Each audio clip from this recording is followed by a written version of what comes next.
Yves Lefebvre, vous le ressentez au quotidien? Vous la ressentez, cette défiance des jeunes vis-à-vis des forces de l'ordre? Défiance au quotidien.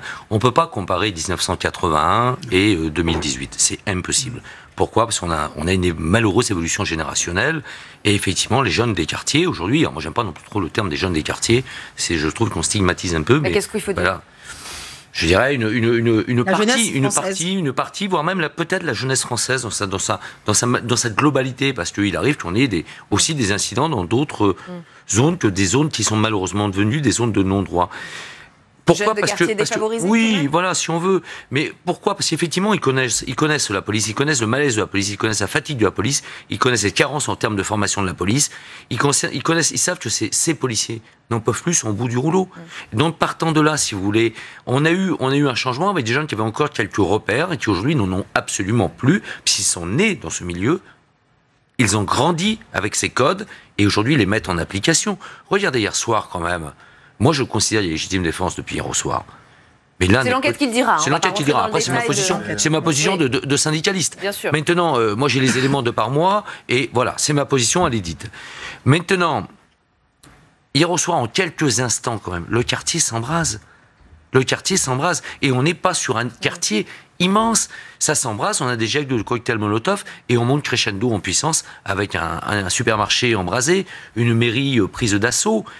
Et moi, je crains le pire. Alors, dites-moi à quel moment il y a eu les policiers qui ont été inquiétés et condamnés dans ces affaires depuis que ça existe. Si vous me permettez une seule réponse, je ne justifie pas ce qui s'est passé, mais j'explique. Monsieur, vous stigmatisez systématiquement et vous placez la police sous le sceau de l'immunité complète. Ils ont les mêmes malaises que les jeunes. Je fais partie depuis 36 ans d'une corporation différemment, mais c'est les mêmes malaises que les jeunes. La plus fliquée, passez-moi l'expression. Nous sommes les fonctionnaires, nous sommes les salariés publics privés les plus contrôlés. Et on ne nie pas seulement en France, en Europe, monsieur. Nous avons l'IGPN, que je respecte profondément. La police des polices. La police des polices. Vous me parlez de l'affaire de Clichy. Mes collègues de Clichy ont comparu 2 fois. Il y a eu un appel, sauf erreur de ma part. Et les 2 fois, monsieur, ils ont été acquittés. Alors, entendons-nous raison. C'est bien ce que je dis. On va pas refaire le C'est bien ce que je dis. Il n'y a jamais de condamnation à la fin. On ne s'entend plus, je vais poursuivre. Vous savez, je ne vais pas rentrer dans le débat sur la politique de la ville et sur les moyens financiers. Simplement, je vais faire un constat. Je suis dans la police depuis 1982, pas hier, donc j'ai connu la police de proximité de Jean-Pierre Chevènement. C'était pas dans le même contexte. J'avais déjà reproché à l'époque, parce que je faisais un peu de syndicalisme, mais j'étais aussi policier de proximité, un proximier, comme on appelait ça à l'époque. Dans un quartier difficile, et à l'époque, on y est allé sans moyens. On était dans la police, on va dire, dans l'îlotage. Mais on n'avait pas non plus, je dirais, la même évolution, malheureuse évolution. Aujourd'hui, on a fait cesser. Nicolas Sarkozy est arrivé à Beauvau, il a considéré que les policiers n'étaient pas faits pour jouer au football avec les jeunes. On ne faisait pas que jouer au football avec les jeunes, même si ça pouvait nous arriver de le faire. Et je pense que c'était parfois une bonne chose de le faire. Absolument. Ensuite, on a disparu des quartiers. On a disparu des quartiers et passé aussi la révision générale des politiques publiques. Au bas mot, 8000 emplois de policiers supprimés. François Hollande arrive en 2012. François Hollande crée quelques emplois. Il y a la déflation naturelle du départ à la retraite, et on a tout accentué, malheureusement, sur l'antiterrorisme, malheureusement, parce que c'est la situation terroriste qui le veut. Oui. C'est l'histoire de la France actuellement. Là, on nous parle d'une police de sécurité du quotidien. Moi, j'ai dit, ok, allons-y. Dans une reconquête républicaine de ces quartiers. Mais le seul problème, c'est qu'on est sur un effet d'annonce. On parle de Nantes. Nantes, il faut 100 policiers pour assurer la sécurité au quotidien à Nantes. On va y affecter 22 policiers au 1er septembre. Marseille, chez vous, madame. Marseille, vous aurez moins de policiers le 1er septembre que vous n'en aurez le 31 août.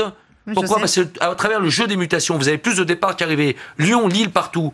Donc là, on est confronté à une problématique de technocrates qui ne connaissent pas la réalité du terrain. Rost, je voudrais aussi votre opinion. Chez les policiers, plus 54% entre 2016 et 2017. Et pour la première fois, l'IGPN a publié le nombre de morts et de blessés lors d'interventions policières, en précisant qu'il ne s'agissait pas de bavure. Entre juillet 2017 et mai 2018, elle recense 14 décès et une centaine de blessés. Yves Lefebvre, est-ce que l'état de nos forces de l'ordre est tel qu'on peut imaginer qu'ils soient tellement à bout qu'ils aient une utilisation excessive des armes à feu? Quelle est votre interprétation de ces chiffres? Mon interprétation, il y a plusieurs causes à ça. Il y a une cause d'épuisement, il y a une cause de menace. Je me répète, j'ai connu la police, qui n'a jamais été la police à papa, Mais une police où on partait le matin, où on était loin de nous la pensée qu'on n'avait pas rentré le soir. Aujourd'hui, les gamins des banlieues, les gamins flics des banlieues, on sort un gamin de chez lui, de la France rurale, on l'envoie en école de police et on le met dans le 9-3. Ce gamin, il part tous les matins, la peur au ventre, il a peur, ils veulent tous en partir. Et aujourd'hui, quelle est la profession en France, aujourd'hui, qui accepte de n'avoir qu'un seul week-end toutes les 6 semaines?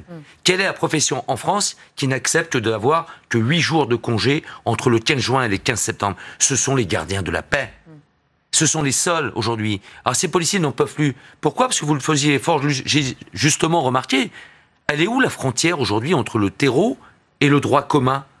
Elle n'existe plus. On n'arrive pas à détecter aujourd'hui. On a plus ce policier qui connaissait sa population dans le sens noble du terme, et qui pouvait détecter d'entrée les signes de radicalisation, de changement d'attitude. Et aujourd'hui, un policier, quand il procède à un contrôle, il ne sait pas s'il a en face de lui un délinquant de droit commun, un terroriste, et voire même parfois un bon et simple concitoyen.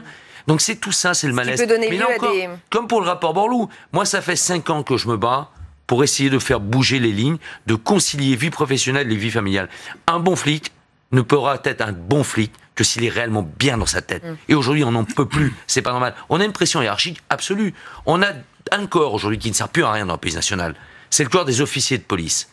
Pourquoi? Parce qu'on a connu des officiers de police qui étaient des ex-inspecteurs de police, qui étaient des procéduriers. Aujourd'hui, ils ne sont ni commissaires ni gardiens de la paix, ni l'un ni l'autre. Et ils ne veulent plus rien faire. Mais ça représente quand même 10 000 fonctionnaires aujourd'hui qui ne servent plus à rien. Et ça, il faut oser le dire à un moment donné.